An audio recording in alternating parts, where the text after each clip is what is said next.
conform to our wish, and had given us that capacity of discernment or that enlightenment which we would gladly possess, or which some imagine they actually possess, what would in all probability be the consequence? Unless our whole nature were at the same time changed, our inclinations, which always have the first word, would first of all demand their own satisfaction, and, joined with rational reflection, the greatest possible and most lasting satisfaction, under the name of happiness. The moral law would afterwards speak, in order to keep them within their proper bounds, and even to subject them all to a higher end, which has no regard to inclination. But instead of the conflict that the moral disposition has now to carry on with the inclinations, in which, though after some defeats, moral strength of mind may be gradually acquired,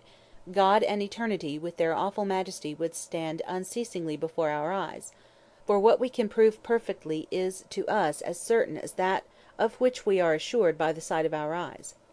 Transgression of the law would, no doubt, be avoided; what is commanded would be done; but the mental disposition, from which actions ought to proceed, cannot be infused by any command, and in this case the spur of action is ever active and external, so that reason has no need to exert itself in order to gather strength to resist the inclinations by a lively representation of the dignity of the law. Hence most of the actions that conform to the law would be done from fear, a few only from hope, and none at all from duty; and the moral worth of actions, on which alone in the eyes of supreme wisdom the worth of the person and even that of the world depends, would cease to exist. As long as the nature of man remains what it is, his conduct would thus be turned into mere mechanism, in which, as in a puppet show, everything would gesticulate well, but there would be no life in the figures. Now, when it is quite otherwise with us, when with all the effort of our reason we have only a very obscure and doubtful view into the future, when the governor of the world allows us only to conjecture his existence and his majesty, not to behold them or prove them clearly, and on the other hand, the moral law within us, without promising or threatening anything with certainty, demands of us disinterested respect, and only when this respect has become active and dominant,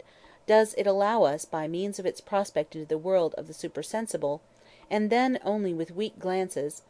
all this being so, there is room for true moral disposition, immediately devoted to the law, and a rational creature can become worthy of sharing in the summum bonum that corresponds to the worth of his person, and not merely to his actions.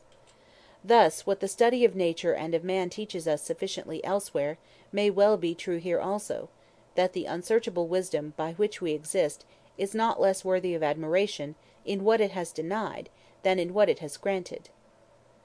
Section 17.